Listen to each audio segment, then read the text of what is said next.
আসসালামু আলাইকুম রহমতুল্লাহি আবারাকাতু। দিনে ইসলাম নলেজ চ্যানেলে আপনাদের স্বাগতম। আজ আমি আপনাদের সঙ্গে আলোচনা করব 2025 সালের শাবানের রোজা কত তারিখে এবং কয়টি রোজা আপনারা রাখবেন এবং শাবান মাসে আপনারা কি কি আমল করবেন এবং যেসব আমল আপনাদেরকে করতেই হবে শাবান মাসে রমজানের প্রস্তুতি নেওয়ার জন্য, এবং যে দোয়া বা যে আমল করলে আপনার জীবনের সমস্ত গুনাহ আল্লাহ মাফ করে দিবেন। আপনি জীবনে যত গুনাই করেন না কেন, এই শাবান মাসের আমলের ওসিলায় আল্লাহ আপনার জীবনের সব গুনাহ মাফ করে দিবেন। এবং যে আমল বা যে দোয়া পড়লে সারা রাত তাহাজ্জুদ পড়ার সওয়াব পেয়ে যাবেন, অর্থাৎ আপনাকে কষ্ট করে সারা রাত জেগে তাহাজ্জুদ নামাজ আদায় করতে হবে না।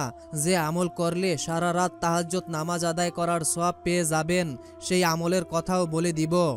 এবং যে দোয়া বা যে আমল একবার করলে আপনারা 30টি রোজা রাখার সওয়াব পেয়ে যাবেন, এবং সেই দোয়াটি যদি আপনারা দুইবার পড়তে পারেন তাহলে আপনারা 60টি রোজা রাখার সওয়াব পেয়ে যাবেন। এবং সেই দোয়াটি যদি আপনারা তৃতীয়বার অর্থাৎ 3বার পড়েন তাহলে আপনারা 90টি রোজা রাখার সওয়াব পেয়ে যাবেন। অনুরোধ করে বলছি, জীবনে একবার হলো আমলটি করবেন। আবু মুসা আল আশারি রাদিয়াল্লাহু তাআলা আনহু থেকে বর্ণিত, রাসূল সাল্লাল্লাহু আলাইহি ওয়াসাল্লাম বলেছেন, আল্লাহ মধ্য শাবানের রাতে আত্মপ্রকাশ করেন, দয়া প্রকাশ করেন এবং মুশরিক ও হিংসুক ছাড়া তার সৃষ্টির সবাইকে ক্ষমা করে দেন। সুবহানাল্লাহ। তাই প্রিয়দিনী ভাই ও বোনেরা, জীবনে একটিবার হলেও এই আমলটি করে যাবেন। এই আমলটি যদি আপনি এখন বাদ দেন তাহলে আর কখনোই আপনি এই আমলটি করতে পারবেন না। আপনার জীবন থেকে অত্যন্ত গুরুত্বপূর্ণ ফজিলাতপূর্ণ একটি আমল মিস হয়ে যাবে। এছাড়াও শাবানের রোজা কত তারিখে, আপনারা কয়টি রোজা রাখবেন এবং কিভাবে রাখবেন, কবে থেকে রাখবেন, এছাড়াও শাবান মাসের যে সকল আমল আপনাদেরকে বলে দিব, আমি গ্যারান্টি দিয়ে বলতে পারি আজ আমি আপনাদেরকে শাবান মাসের যে আমল সম্পর্কে বলবো, এই আমলগুলো সম্পর্কে এর আগে আপনি আর কখনোই জানেননি এবং এই আমলগুলো আপনি এর আগে কখনোই করেননি। তাই অনুরোধ করে বলবো, জীবনে একটিবার হলো আমলটি করবেন। এই উদ্দেশ্যে ভিডিওটি না টেনে একদম শেষ পর্যন্তই দেখতে থাকুন। অনুরোধ করে বলছি, আমরাই প্রথমবার নারীদের ছবি ছাড়া কিংবা হারাম কোনো ছবি ছাড়া ইউটিউব এবং ফেসবুকে ভিডিও দিয়ে থাকছি। এরকম ভিডিওগুলি যদি আপনি আপনার মোবাইলে অথবা ফোনে পেতে চান, এজন্য অবশ্যই দ্বীনি ইসলাম নলেজ এই চ্যানেলটিকে সাবস্ক্রাইব করে রাখুন এবং পাশে থাকা বেল আইকনটি অন করে রাখুন, যাতে করে নতুন কোনো ভিডিও আপলোড করার সঙ্গে সঙ্গে আপনাদের কাছে নোটিফিকেশন চলে যায়। তো চলুন শুরু করি। প্রিয়দিনী ভাই ও বোনেরা, সর্বপ্রথম আমরা জানব শাবানের রোজা কত তারিখে এবং আপনারা কিভাবে রাখবেন, এবং এই শাবানের রোজা রাখার ফজিলাত আপনাদেরকে আল্লাহ তাআলা কি দিবেন, এর পুরস্কারই বা আল্লাহ তাআলা কি রেখেছেন, এই সম্পর্কে জানব। এরপরে আমরা শাবান মাসের দোয়া এবং আমল সম্পর্কে জানব। ধৈর্য ধরে ভিডিওটি না টেনে একদম শেষ পর্যন্ত দেখতে থাকুন। প্রিয়দিনী ভাই ও বোনেরা, শাবান মাসে রোজা রাখা নিয়ে হাদিস শরীফে উল্লেখ হয়েছে, রাসূল সাল্লাল্লাহু আলাইহি ওয়াসাল্লাম রমজান মাস ছাড়া এত বেশি নফল রোজা শাবান মাস ছাড়া অন্য কোনো মাসে রাখেনি। হাদিসে এসেছে, হযরত আয়েশা রাদিয়াল্লাহু তাআলা আনহু বলেন, আমি রাসূলুল্লাহ সাল্লাল্লাহু আলাইহি ওয়াসাল্লামকে কখনো রমজান মাস ছাড়া পুরো মাস রোজা রাখতে দেখিনি, আর শাবান মাসের মতো অন্য কোনো মাসে অধিক নফল রোজা রাখতে দেখিনি। বুখারী ও মুসলিম শরীফের হাদিস। অর্থাৎ প্রিয়দিনী ভাই ও বোনেরা, নবী করিম সাল্লাল্লাহু আলাইহি ওয়াসাল্লাম শাবান মাসে এত পরিমাণে নফল রোজা রাখতেন যা অন্য কোনো মাসে তিনি রাখতেন না। এবং এই মাসে এত পরিমাণ নফল রোজা যে রাখতেন, আমাদের প্রিয় নবী হযরত মুহাম্মদ সাল্লাল্লাহু আলাইহি ওয়াসাল্লাম এর পেছনে অনেকগুলো গুরুত্বপূর্ণ ও ফজিলাতপূর্ণ কারণ রয়েছে।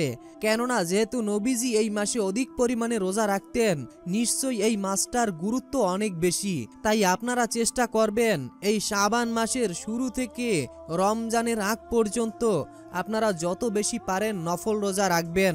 প্রিয়দিনী ভাই ও বোনেরা, এখন অনেকের মনেই এই প্রশ্নটা আসতে পারে যে শাবান মাসের রোজা কয়টি, শবে বরাতের রোজা কয়টি, শবে বরাত যুগ যুগ ধরে পালন করা আশাটা কি ভুল ছিল? প্রিয়দিনী ভাই ও বোনেরা, শাবান মাসের সবচেয়ে বেশি জিজ্ঞাসিত প্রশ্ন হলো এটির উত্তর হলো, হযরত মুহাম্মদ সাল্লাল্লাহু আলাইহি ওয়াসাল্লাম ইরশাদ করেছেন, 15 শাবানের রাতে তোমরা জেগে ইবাদত করো এবং পরের দিন রোজা রাখো। এই হাদিস দিয়ে শবে বরাতের একটি নফল রোজা প্রমাণিত হয়। তবে বিভিন্ন হাদিসে হযরত মুহাম্মদ সাল্লাল্লাহু আলাইহি ওয়াসাল্লাম প্রত্যেক আরবি মাসের 13, 14 ও 15 তারিখ 3 দিন 3টি নফল রোজা রাখার উৎসাহিত করেছেন। সেই হিসাবে শাবান মাসের রোজা কয়টি? এই প্রশ্নের উত্তর হলো 3টি রোজা রাখা যেতে পারে। আবার হযরত উম্মে সালমা ও হযরত আয়েশা রাদিয়াল্লাহু তাআলা আনহু থেকে বর্ণিত আছে, শাবান মাসে হযরত মুহাম্মদ সাল্লাল্লাহু আলাইহি ওয়াসাল্লাম অধিকারে রোজা রাখতেন, যেন তিনি গোটা শাবান মাসই রোজা রাখতেন। সেই হিসাবে শাবান মাসে বেশি বেশি নফল রোজা রাখা অবশ্যই সওয়াবের কাজ। তিরমিজি শরীফের হাদিস। অর্থাৎ প্রিয় দিনী ভাই ও বোনেরা, শাবান মাসের 3টি রোজা, কিন্তু আপনারা চাইলে অধিক পরিমাণে শাবান মাসে রোজা রাখতে পারবেন, কেননা নবীজি সাল্লাল্লাহু আলাইহি ওয়াসাল্লাম অধিক পরিমাণে শাবান মাসে রোজা রাখতেন। প্রিয় দিনী ভাই ও বোনেরা, এখন অনেকেই হয়তো এই বিষয়টি জানতে চাইবেন যে আমরা কত তারিখে এবং কি বারে শাবানের রোজা রাখব, এবং যেহেতু আমরা 3টি রোজা রাখব তো আমরা কিভাবে রাখব। তো প্রিয় দিনী ভাই ও বোনেরা, যেহেতু শবে বরাত 25শে ফেব্রুয়ারি শনিবার, তো শনিবার যেহেতু শবে বরাত, আপনারা শবে বরাতের উপলক্ষে শবে বরাতের আগে একটি রোজা রাখবেন। অর্থাৎ শুক্রবার রাতে আপনারা সেহরি খাবেন, শনিবার সারাদিন আপনারা উপাস থেকে আল্লাহ তাআলার জন্য একটি রোজা আদায় করবেন। এরপরে আপনারা পরের দিন এভাবে করে 3টি রোজা রাখবেন। এছাড়াও আপনারা পুরো শাবান মাস জুড়ে সোমবার, বৃহস্পতিবার, শুক্রবার আপনারা এভাবে রোজা রাখতে পারেন।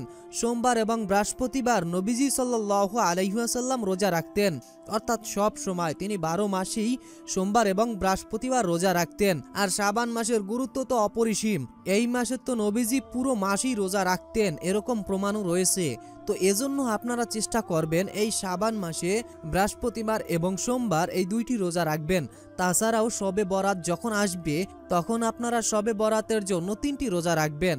আমি আশা করি আপনাদেরকে বুঝাতে পেরেছি। তো প্রিয় দিনী ভাই ও বোনেরা, এই শবে বরাতের রোজা রাখার নিয়ম তো আপনারা জেনেছেন এবং কবে রাখবেন সেটাও জেনেছেন, কিন্তু আপনারা যে শাবান মাসের রোজাটা রাখবেন, এই শাবান মাসের রোজার ফজিলাত সম্পর্কে আপনারা তো অনেকেই জানেন না।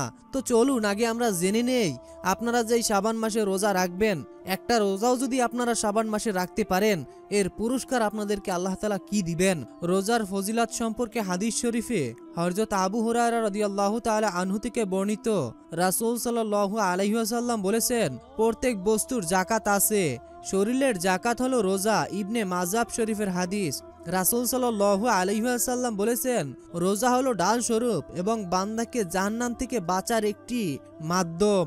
হযরত মুয়াজ ইবনে আনাস রাদিয়াল্লাহু তাআলা আনহু বর্ণনা করেন, রাসূল সাল্লাল্লাহু আলাইহি ওয়াসাল্লাম বলেছেন, যে ব্যক্তি রমজান মাস ছাড়া অন্য সময় আল্লাহ তাআলার জন্য একটি রোজা রাখবে, একটি দ্রুতগামী ঘোড়া 100 বছরে যত দূর রাস্তা অতিক্রম করতে পারবে, দোজখ তার থেকে তত দূর অবস্থান করবে। তিরমিজি ও নাসাই শরীফের হাদিস।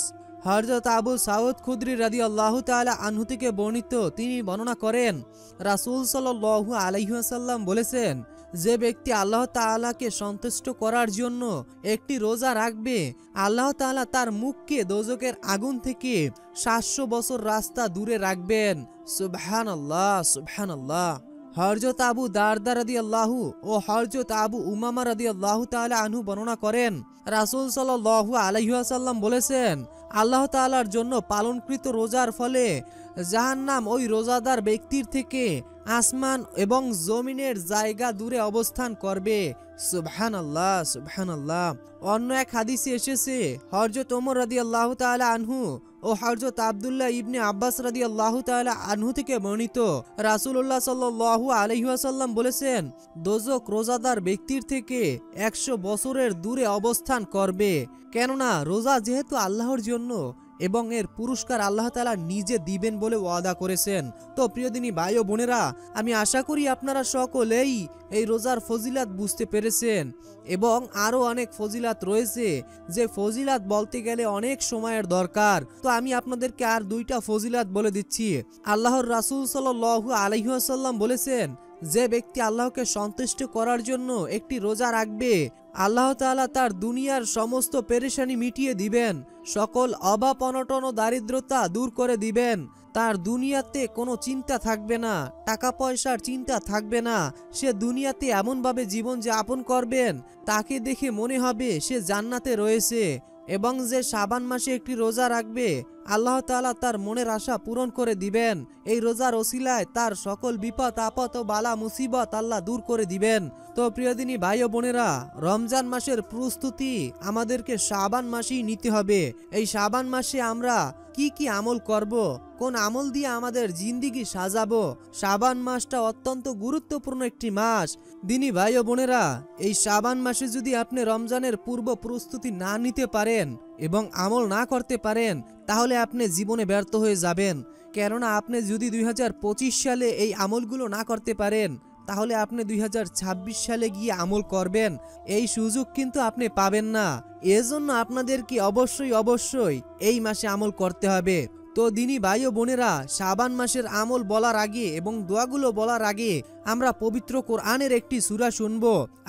আমরা সবাই জানি যে পবিত্র কোরআন তেলাওয়াত করলে যেমন সওয়াব রয়েছে এবং যতটা নেকি পাওয়া যায়, কোরআন তেলাওয়াত শুনলে তেমনি একই নেকি এবং একই সওয়াব পাওয়া যায়।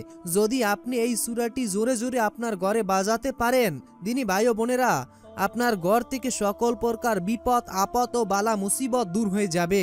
যতক্ষণ আপনি এই সূরাটি শুনবেন, আল্লাহ তাআলার রহমত ঐশী সাকিনা আপনার উপরে নাজিল হবে।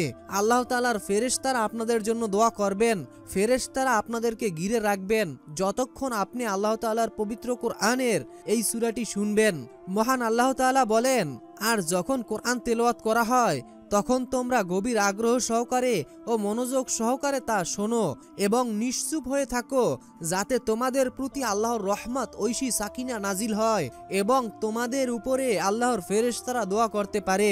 আল্লাহ তাআলা বলেন, হে আদম সন্তান, তোমাকে যদি সৃষ্টির শুরু থেকে ছেড়ে দেওয়া হয় এবং তুমি যদি সৃষ্টির শুরু থেকে আমল করা শুরু করো, তুমি যতদিন পর্যন্ত আমল করেছো এবং তোমার সেই আমলগুলো যদি এক পাল্লায় রেখে এবং কোরআন তেলাওয়াত শোনা এবং কোরআন তেলাওয়াত করার সওয়াব যদি ওজন করা হয় কিংবা মাফ করা হয়, তাহলে কোরআন তেলাওয়াত শোনা এবং তার তেলাওয়াত করার সওয়াব অনেক বেশি হয়ে যাবে, তার পাল্লা ভারী হয়ে যাবে। সুবহানাল্লাহ, সুবহানাল্লাহ। প্রিয় দিনী ভাই ও বোনেরা, অহেতুক অনেক জায়গায় অনেক সময় অপচয় করেছেন। এই শাবান মাস অত্যন্ত ফজিলতপূর্ণ একটি মাস। এই মাসে যদি আপনারা এই সূরাটি শুনতে পারেন, আপনারা দ্বিগুণ সওয়াব পেয়ে যাবেন। কেননা আমরা জানি যে নবীজি এই মাসে রোজা রাখছেন এবং এই মাসের গুরুত্ব অনেক বেশি। রমজানের প্রস্তুতি নেওয়ার আগে আমাদেরকে এই মাসে অনেক আমল করতে হবে। এজন্য আমরা এই সূরাটি শুনবো। এই সূরাটি আপনি যদি আপনার ঘরে জোরে জোরে বাজাতে পারেন, আপনার উপর আশা বালা মুসিবত আল্লাহ তাআলা এই সূরাটি শোনার ওসিলায় দূর করে দিবেন। আপনার পরিবার ও সংসারের সকল সমস্যা দূর হয়ে যাবে, বিপদ আপদ বালা মুসিবত দূর হবে। সূরাটি শোনার আগে মহান আল্লাহর কাছে দোয়া করি, হে আল্লাহ, আজ যে যেই উদ্দেশ্যে যে যেই আশায় এই সূরাটি শুনছে এবং শুনবে, আপনি সকলের মনের আশা পূরণ করে দিন। হে আল্লাহ, শাবান মাসের ওসিলায় আপনি সকলের দোয়া কবুল করুন, সকলের মনের আশা পূরণ করে দিন। যারা অভাবী আপনি তাদের অভাব দূর করে দিন, যারা কষ্টে আছে আপনি তাদের কষ্ট দূর করে দিন, যারা ঋণগ্রস্ত আপনি তাদের ঋণ পরিশোধের ব্যবস্থা করে দিন। হে আল্লাহ, যে সকল দিনী মা ও বোনদের পুত্র সন্তান হচ্ছে না, এই সূরাটি শোনার ওসিলায় এবং এই আমলটি করার ওসিলায় আপনি তাদেরকে পুত্র সন্তান দান করুন। হে আল্লাহ, যারা অসুস্থ আপনি তাদেরকে এই সূরাটি শোনার ওসিলায় সুস্থতা দান করুন। আমিন। কমেন্ট বক্সে আপনিও আমিন লিখে উন্মুক্ত দোয়ায় শরীক হয়ে থাকুন, কেননা কে জানে যে কখন কার দোয়া আল্লাহ কবুল করে নেন। তো প্রিয় দিনী ভাই ও বোনেরা, সর্বপ্রথম আমরা সূরাটি শুনবো, এরপরে আমরা এই শাবান মাসের দোয়াগুলো এবং আমলগুলো জানবো। অবশ্যই আমলটি করে যাবেন। তো চলুন সূরাটি শুনতে থাকি। أعوذ بالله من الشيطان الرجيم. بسم الله الرحمن الرحيم. تبارك الذي بيده الملك وهو على كل شيء قدير. الذي خلق الموت والحياة ليبلوكم أيكم أحسن عملا وهو العزيز الغفور. الذي خلق 7 سماوات طباقا ما ترى في خلق الرحمن من تفاوت فارجع البصر هل ترى من فطور ثم ارجع البصر كرتين ينقلب إليك البصر خاسئا وهو حسير ولقد زينا السماء الدنيا بمصابيح وجعلناها رجوما للشياطين وأعتدنا لهم عذاب السعير وللذين كفروا بربهم عذاب جهنم وبئس المصير إذا ألقوا فيها سمعوا لها شهيقا وهي تفور تكاد تميز من الغيظ كلما ألقي فيها فوج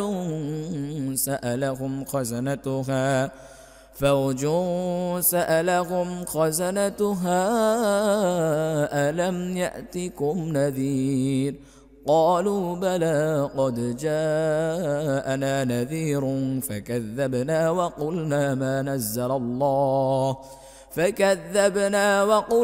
ما نزل الله من شيء إن أنتم إلا في ضلال كبير وقالوا لو كنا نسمع أو نعقل ما كنا في أصحاب السعير فاعترفوا بذنبهم فسحقا لأصحاب السعير إن الذين يخشون ربهم بالغيب لهم مغفرة وأجر كبير وأسروا قولكم أو اجهروا به إنه عليم بذات الصدور ألا يعلم من خلق وهو اللطيف الخبير هو الذي جعل لكم الأرض ذلولا فامشوا في مناكبها وكلوا من رزقه وإليه النشور أأمنتم من في السماء أن يخسف بكم الأرض فإذا هي تمور أم أمنتم من في السماء أن يرسل عليكم حاصبا فستعلمون كيف نذير ولقد كذب الذين من قبلهم فكيف كان نكير أولم يروا إلى الطير فوقهم صافات ويقبضن ما يمسكهن إلا الرحمن إنه بكل شيء بصير أمن هذا الذي هو جند لكم ينصركم من دون الرحمن إن الكافرون إلا في غرور أمن هذا الذي يرزقكم إن أمسك رزقه بل لجوا في عتو ونفور أفمن يمشي مكبا على وجهه أهدى أمن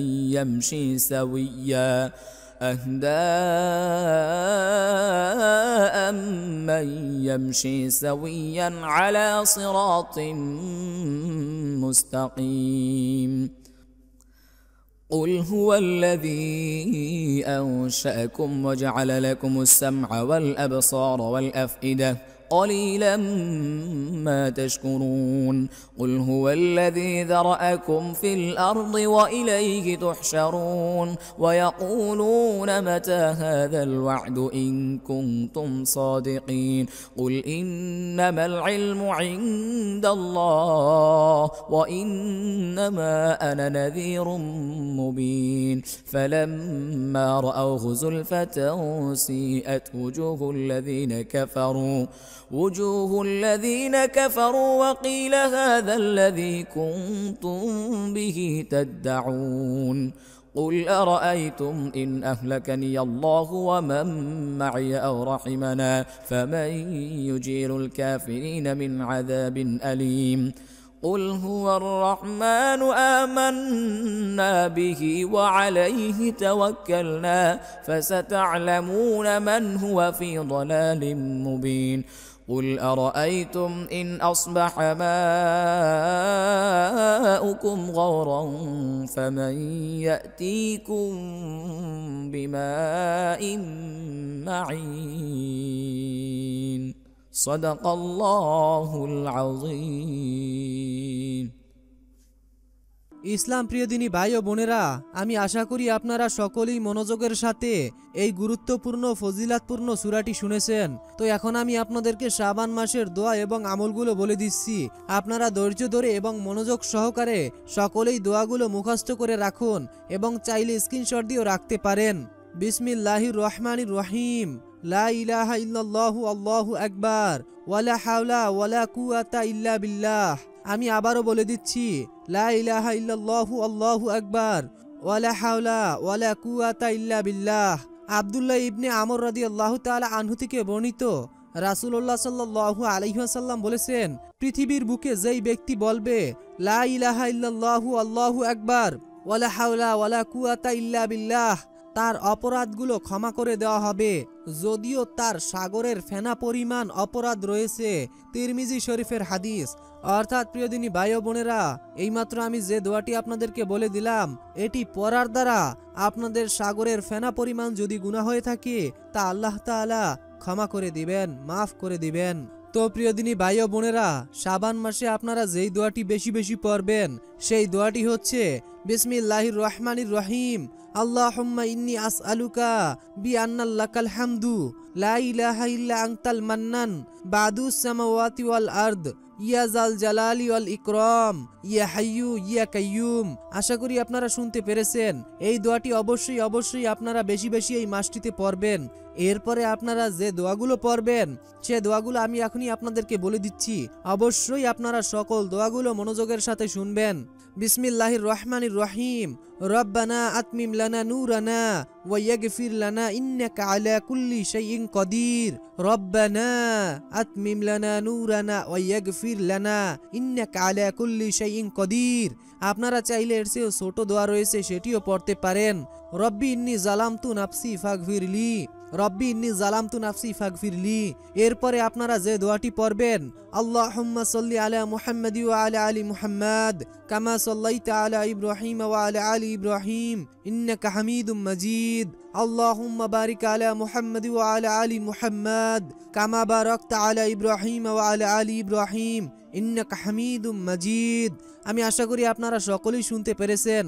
তো প্রিয় দিনী ভাই ও বোনেরা, এই আমলগুলো আপনারা বেশি বেশি করবেন এবং মহান আল্লাহ তাআলার কাছে মোনাজাতের মাধ্যমে কেঁদে কেঁদে আপনার সকল প্রার্থনা এবং সকল অপরাধের কথা বলবেন, সকল কষ্টের কথা বলবেন। অবশ্যই মনে রাখবেন, দোয়ার শুরুতে এবং শেষে নবীজির উপর দুরূদ পড়বেন। আপনারা দুরূদে ইব্রাহিম সবসময় পড়বেন, অর্থাৎ দোয়ার শুরুতে দুরূদে ইব্রাহিম পড়বেন এবং দোয়ার শেষেও আপনারা দুরূদে ইব্রাহিম পড়বেন। এতে করে আল্লাহ তাআলা আপনাদের দোয়া ফিরিয়ে দিবেন না, আপনাদের দোয়াকে কবুল করবেন। আল্লাহ তাআলা আমাদের সকলকে নেক আমল করার তৌফিক দান করুন। আসসালামু আলাইকুম ওয়া রাহমাতুল্লাহ।